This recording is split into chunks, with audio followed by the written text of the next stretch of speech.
No?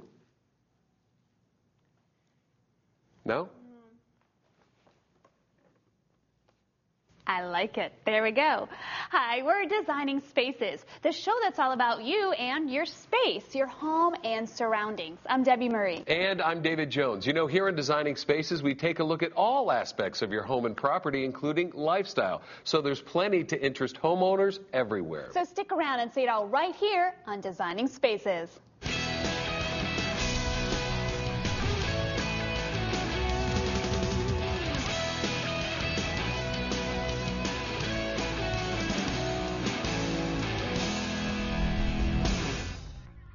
Okay, inside or outside here at Designing Spaces, we are always thinking about what you can do to make your living space a better place to be. Whoa, wait, thinking about it? Oh, no. Let's show them. Take a look. When homeowners look to upgrading their property's value, remodeling comes to mind. And one of the best places to start, the kitchen. We often think about the cabinets and a new countertop and range.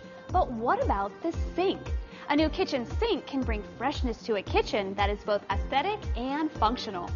We're going to be installing a stainless steel sink in this kitchen here today. And Joe and I were just talking about stainless steel and the different properties. It was very interesting. So let's continue that conversation. Sure.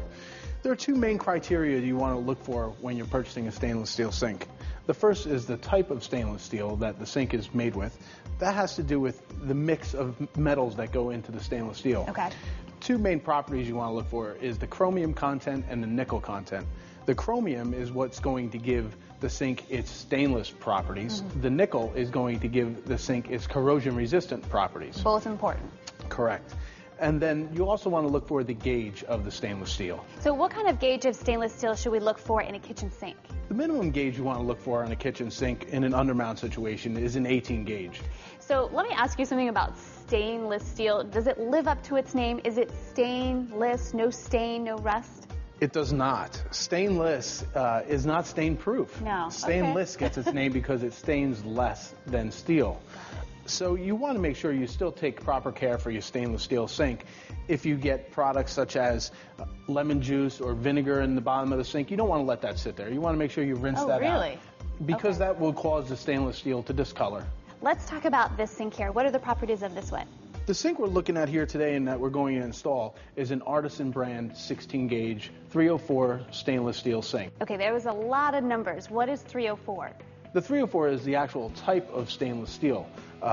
For a sink to be classified as 304 stainless, it has to have the right mix of chromium and nickel for the steel. Now, how does a consumer know if a sink is 304 stainless steel? Is it something that is on the box? How do we find that? Most companies will tell you the type of stainless steel that the sink is made from. However, we are finding sinks that are out there that are not 304 stainless steel. And a consumer can tell that by a couple different ways. There are third-party testing facilities in the U.S. One is UPC, the other one is CSA. These are independent testing facilities that companies can send their product to, have the product tested, and then also they will inspect the factories to make sure that the factories are up to standards. Both third-party testing facilities require that the sink would have the manufacturer's logo or mark somewhere on the sink. This is an Artisan brand stainless steel 16 gauge sink. So we're 20% thicker than an 18 gauge product. 20% thicker means it's 20% quieter. So if you're running a garbage disposal, it's going to be quiet. It is also 20% more thermal resistant. That has to do with the retention of hot water in the sink. So if you're washing dishes and you put hot water in there, it's going to retain that heat in the sink. Another beautiful feature on the Artisan sink, which you'll see, is the very close, tight brushing of the stainless steel sink. We try to mimic most of your high-end appliances, so that way you can tie in that whole kitchen when you're spending a good amount of money to design your kitchen. It's gorgeous. Okay, I say we install the sink in the kitchen. Sounds good. All right, here, I'll help you over. All right, looks good. So for our viewers who want to install a stainless steel sink themselves, what do they need to know? In this particular situation, we did an undermount sink in a granite countertop. I'm going to recommend in this situation you do use a professional fabricator to cut that hole for that kitchen sink. What you would want to do, though, in any other situation is measure your sink base. That's your cabinet that the sink is going in. Get the dimension of that, and then look at the type of sink you want to put in there. You may need some modifications if it's a top mount sink and you have a Formica countertop. you may want to do a little cutting to get that sink to fit in there. Okay. Now what about maintenance? What should we do or not do when it comes to stainless steel sinks? Stainless steel, I'm going to recommend you always follow the manufacturer's recommended cleaning instructions. Okay. Because there's many different finishes. In the case with the artisan sink, we do have our own brand of stainless steel cleaner.